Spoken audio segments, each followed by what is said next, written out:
Nursing homes have many stories. I was a new nurse working at the Grove in Florida.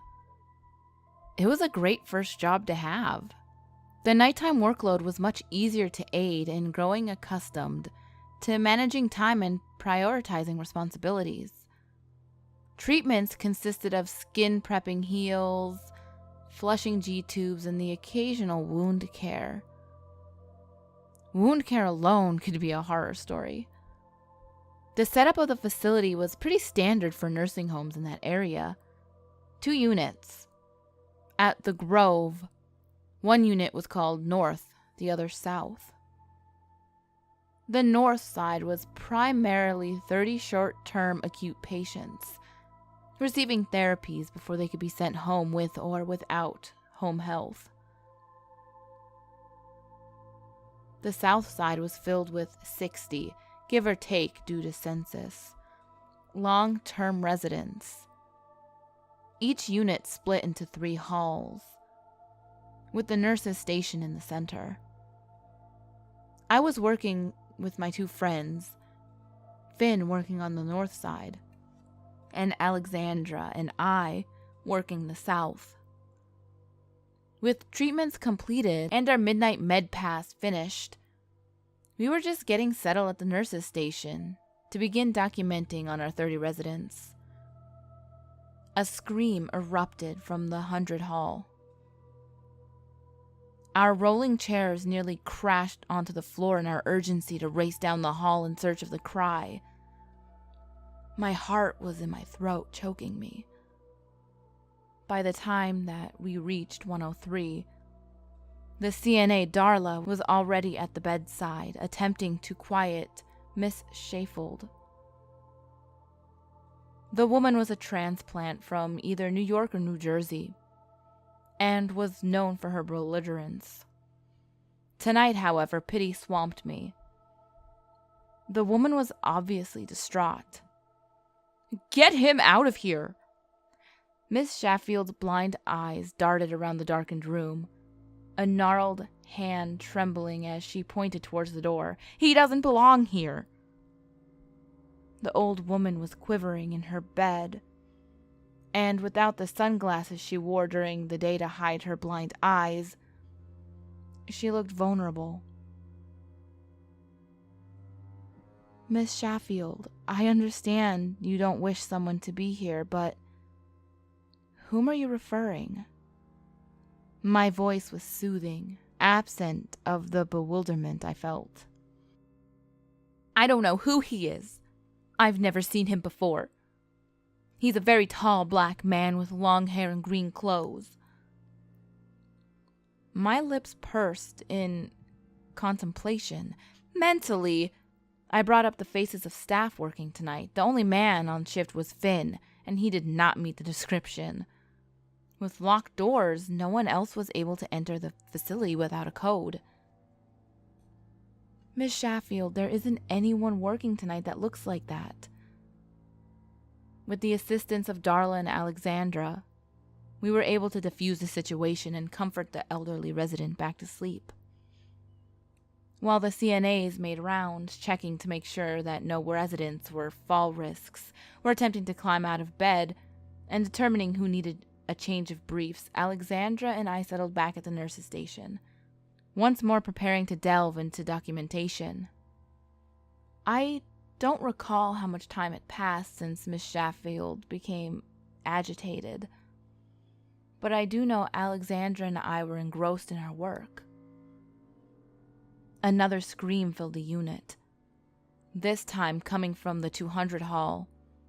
In tandem, we rose and jogged down the hallway to assess the situation. Miss Betty, the light above her bed, a bright beacon in the dimly lit facility, was screeching. The kind old Southern woman was red in the face. Her huge chest was heaving with gasping breaths, and even when Alexandra, Linda, the CNA for the 200 hall, and I made our presence known, she continued to holler. Through her wailing, we could string together what she was unnerved about. A tall black man in green clothes. what Alexandra and I deduced to be scrubs. The woman was inconsolable, babbling near incoherently that the strange man stated he was there to help her get out of bed. That alone was a frightening thought, since Miss Betty was bedbound and really only ever sat up in her motorized scooter if she was having an exceptionally great day.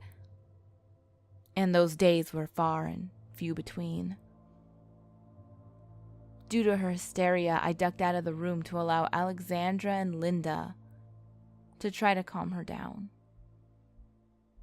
At the nurse's station, I picked up the phone and made a call to the physician's answering service, reporting that I would like to speak with Dr. Hart regarding one of his patients. While on the telephone, Finn trotted down the hall that linked north and south. Once the call was terminated and while I waited a call back, I turned, directed my attention to Finn. "I can hear someone screaming down on North. Is everything okay?" My cheeks puffed out with my sigh. No, Miss Betty will not calm down. Both her and Miss Sheffield have been distressed over some man that doesn't even work here. I don't know who the hell they're talking about or how both of them know the same mysterious man. The night was quickly going to hell in a handbasket. I explained to Finn what had worked up Miss Sheffield and then Miss Betty. "I'll take a look around. I don't know how anyone can get in, but it couldn't hurt to look." I smiled up at him and watched as he trotted down the 100 hall in his black scrubs. The phone's ringing startled me, goosebumps pinching my flesh. I expected to Dr. Hart that Miss Betty was having symptoms of anxiety, but had no medication to aid in calming her down. I wrote the order for her prescription on a physician's order form, repeated it back, and checked to make sure that it would be okay to take it to the emergency medication kit. And of course it was. I could still hear Miss Betty's panicked voice echoing down the normally silent hall, and let myself into the locked med room to draw up a syringe. She wasn't my patient, but the nurses at the Grove like to help each other out. With alcohol wipes and syringe in hand, I headed back down the hall and into 205. Miss Betty's roommate, Glenda, was awake now and staring at Miss Betty with exasperation. "I'm trying to sleep," Glenda grumbled loudly. Miss Betty was in a fit of hysterics. "Miss Betty, I have a shot to give you. It will help you calm down so you can get back to sleep. Dr. Hart believes that you need it." Miss Betty's double chins waddled as she nodded her head, consenting to the injection, which I gave. "There, that should help." I offered my bright smile, despite that I was beginning to become unnerved. I stole a glance at Alexandra, and her eyebrow lifted as if asking what the fuck is going on tonight. It didn't take much longer to console Miss Betty back to sleep, and thereafter Miss Glenda, who was more than happy to return to her slumber. With the syringe disposed in the sharps container on the med cart, Alexandra and I trudged back down the hall to the nurse's station. Flynn met us there. I didn't see anything out of the ordinary. If someone had entered that doesn't belong, the alarms would have definitely gone off. Both Alexandra and I nodded in agreement.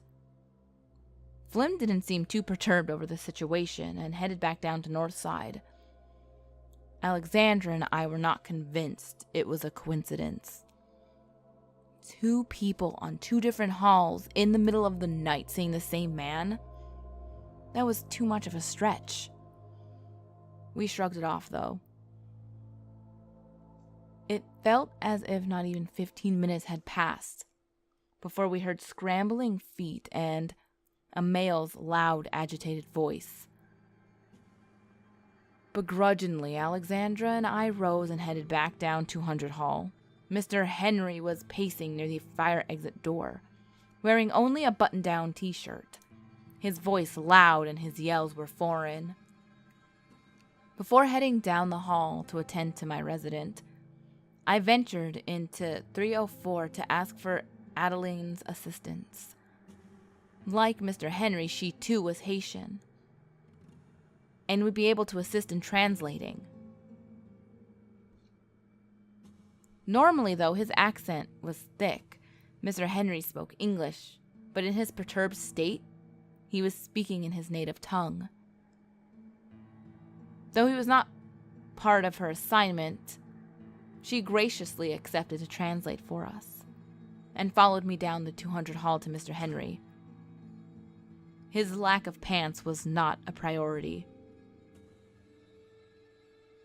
"Mr. Henry, why are you out of bed? What's wrong?" I shifted my attention to Adeline, her gaze focused on Mr. Henry, listening as he ranted. "He says that the devil has come for him. He says that he was asleep, then awoke to a tall man in green standing beside his bed. He says he is the devil coming for him." Okay, what? I looked over to Alexandra, who appeared just as perplexed as I was. "Is there any way we can console him?" I asked. She shrugged with a slight shoulder. Turning back to Mr. Henry, she spoke in her soft, soothing voice, a hand gentle on his elbow. This only seemed to agitate Mr. Henry further. He tugged his arm from her grasp and toppled onto his backside from the force of the withdrawal.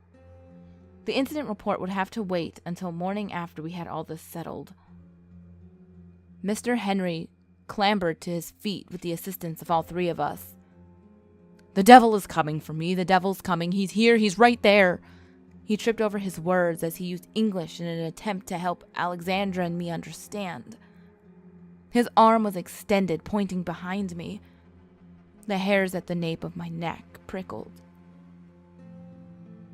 And when I turned to look, I fully expected to see the tall man in green scrubs behind me. Relief tightened my throat as a sigh exploded from my lips. No one stood behind me. "I'll call Dr. Hart." This was Alexandra, who I felt abandoned me to deal with the irate elderly man. Sweat peppered his brow and dripped into his eyes. His breathing was erratic. He was quickly decompensating. "Mr. Henry, you need to calm down. How can we help you?" Again, he screamed at me in Haitian and lurched towards me, his hands gripping my bicep, squeezing painfully. With a force I hadn't expected from a frail older man, he shook me, spittle frying his lips as he screamed, now in English, "You stupid little girl, the devil is here. He's here to take me with it." He hadn't had the opportunity to even clutch his chest before his eyes rolled back and he collapsed. I immediately started CPR while Alexandra rushed to get Flynn, who could fetch the code cart and assistant. Mr. Henry expired that night, despite our valiant efforts to revive him. Was it really the devil that had come to get him? Or had he just worked himself up so much that his heart just couldn't take it? Who was that man that the two women saw, both on different halls? I find myself thinking about that night sometimes, and only have more questions than answers.